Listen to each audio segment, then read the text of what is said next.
મહત્વના સમાચાર દિલ્હીમાં મુખ્યમંત્રીને લઈને હલચલ તેજ ચોક્કસથી થઈ ચૂકી છે કારણ કે જ્યારે ભાજપ હાલમાં 47 બેઠક પર આગળ છે ત્યારે એ સવાલ છે કે કેજરીવાલને હરાવી પ્રવેશ વર્મા શું મુખ્યમંત્રી બનશે કે કેમ, કારણ કે તેમના નામની પણ ચર્ચા ચાલી હતી। તેમના જે કાર્યકર્તાઓ સમર્થકો છે તેમણે તેમના નામની વાત આગળ ચલાવી હતી। હવે મુખ્યમંત્રી કોણ હશે દિલ્હીમાં તેને લઈ હલચલ ચોક્કસથી તેજ થતી જોવા મળી રહી છે। કેજરીવાલને હરાવી જ્યારે પ્રવેશ વર્મા પહોંચ્યા છે અત્યારે અમિત શાહ સાથે બેઠક કરવા માટે, ત્યારે તેમનું શું નામ ચર્ચામાં છે, શું તેમનું રેસમાં આ નામ છે? એની સાથોસાથ મનજિંદર સિરસા, મોહન બેસ્ટ પણ મુખ્યમંત્રીના નામની ચર્ચાના રેસમાં આગળ જોવા મળી રહ્યા છે। વિજેન્દ્ર ગુપ્તા પણ દિલ્હીમાં મુખ્યમંત્રીની રેસમાં અત્યારે આગળ જોવા મળી રહ્યા છે।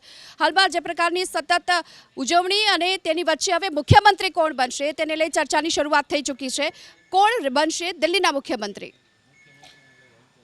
અગાઉની અનેક ચૂંટણીઓની અંદર આપણે જોયું છે કે ભારતીય જનતા પાર્ટી એનું મોવડી મંડળ એવા યોગ્ય વ્યક્તિને અને એવા સારા લોકોને ઉમેદવાર તરીકે મુખ્યમંત્રી તરીકે મૂકે છે અને એના કારણે વહીવટમાં પણ ઘણા સુધારા આવે છે।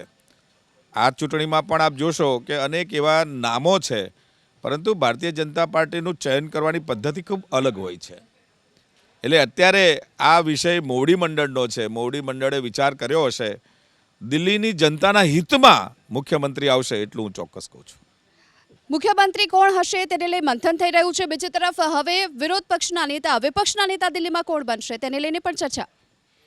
એટલે જે વાત અમે વારંવાર કહેતા આવ્યા છીએ કે ભાઈ બીજેપી કેવા હથકંડાઓ અપનાવે છે, આમ આદમી પાર્ટી કે જેટલા પણ ઇન્ડિયા બ્લોકના ગઠબંધનના અમારા સાથી પક્ષ છે એમને કીધું છે કે જે પ્રકારની ઇલેક્શન ભારતીય જનતા પાર્ટી લડે છે, હથકંડાઓ અપનાવે છે, કાવા દાવા કરે છે, એનું અત્યારે આ પરિણામ જોવા મળી રહ્યું છે। આમ આદમી પાર્ટીને ઘણી વખત સમજાવવાનો પ્રયત્ન કર્યો કે કયા પ્રકારનું ઇલેક્શન ભારતીય જનતા પાર્ટી લડતું હોય છે।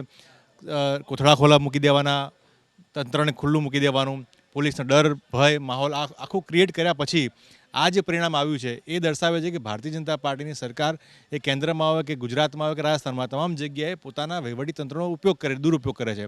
અને હવે કદાચ આમ આદમી પાર્ટીને શાન ઠેકાણે આવશે અને ખબર પડશે કે કોંગ્રેસ એ જે વારંવાર કહેતું આવ્યું છે કે એક થઈને લડવું જોઈએ, લોકશાહી બચાવવા લડવું જોઈએ અને લોકોના પ્રશ્નોને વાચા આપવા માટે। તમે એક થઈને વાત કરી રહ્યા છો, પરંતુ દિલ્હી વિધાનસભાની આ ચૂંટણીમાં જ્યારે ખુદ રાહુલ ગાંધી, પ્રિયંકા ગાંધી જ્યારે ચૂંટણીમાં આવ્યા હતા તો ચોક્કસથી જે સત્તા પક્ષ છે તેની સામે જ સતત તેમના નિવેદન રહ્યા હતા।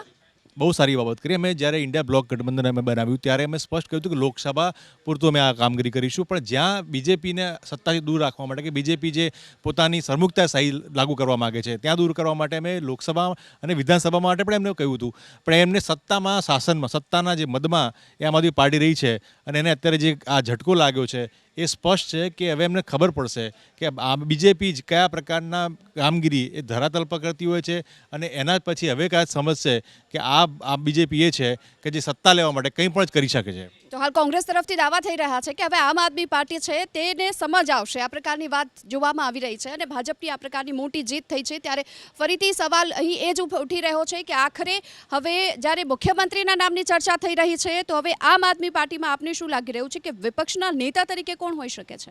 આતિશીનું નામ બહુ સ્પષ્ટ રીતે આવશે એટલા માટે કે જે રીતના પરિણામ આવ્યા છે અને એમાં એવું બન્યું છે કે આમ આદમી પાર્ટીના જે નેતાઓની સામે જાતભાતના આક્ષેપો લાગેલા અને એમને જે લોકોને જેલમાં પણ જવું પડ્યું હતું એ બધાની હાર થઈ છે।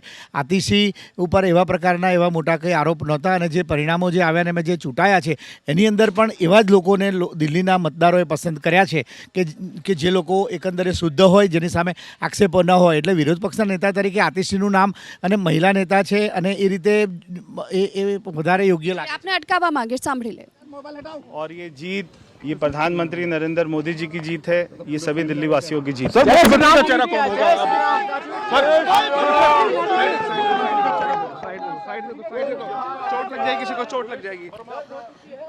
તો હાલમાં તો દિલ્હીમાં મુખ્યમંત્રીને લઈને હલચલ તેજ થતી જોવા મળી રહી છે। બીજી તરફ ભાજપમાં જબરજસ્ત ઉત્સાહનો માહોલ પણ જોવામાં આવી રહ્યો છે।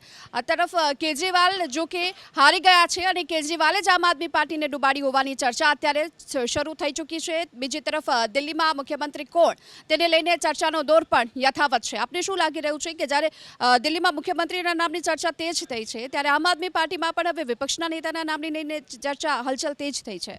જે રીતે ભારતીય જનતા પાર્ટીનું રહ્યું છે કે શિસ્ત નેતૃત્વ જે નક્કી કરતું હોય છે એમને સીએમ તરીકેનો ચહેરો, પણ પ્રવેશ વર્માનો ચહેરો અત્યારે એટલા માટે ખાસ જોવામાં આવી રહ્યો છે કારણ કે તે અગાઉ પણ એમપી રહી ચૂકેલા છે અને જે રીતે એમની છબી જે છે એ દિલ્હી લેવલે બહુ સારી છબી ધરાવતા વ્યક્તિત્વ છે અને એમણે જે મુખ્ય ચહેરો, જે આમ આદમી પાર્ટીનો મુખ્ય ચહેરો, સંયોજક કહી શકીએ, પૂર્વ મુખ્યમંત્રી કહી શકીએ, એમને હરાવીને પ્રવેશ વર્મા જે છે એમની જીત થઈ છે. એટલા માટે ક્યાંક જે અટકળો જે છે અને જે રીતે અત્યારે જે રીતે ગૃહમંત્રીને મળવા પહોંચી ચૂકેલા હતા અને જીત બાદ સૌથી પહેલાં એમને મળવું એટલે એક ક્યાંક નાનો એવો સંકેત આપી શકે છે કે પ્રવેશ વર્મા ક્યાંક મુખ્યમંત્રી તરીકે બની શકે છે. અને વિપક્ષ નેતા તરીકે જે છે વાત કરી એમ કે આતિશી એક વિપક્ષ નેતા બનશે કારણ કે દિલ્હીની અંદર બે ફેક્ટર છે, એક મહિલાઓનું ફેક્ટર, ધર્મનું ફેક્ટર અને યુવાનો ફેક્ટર.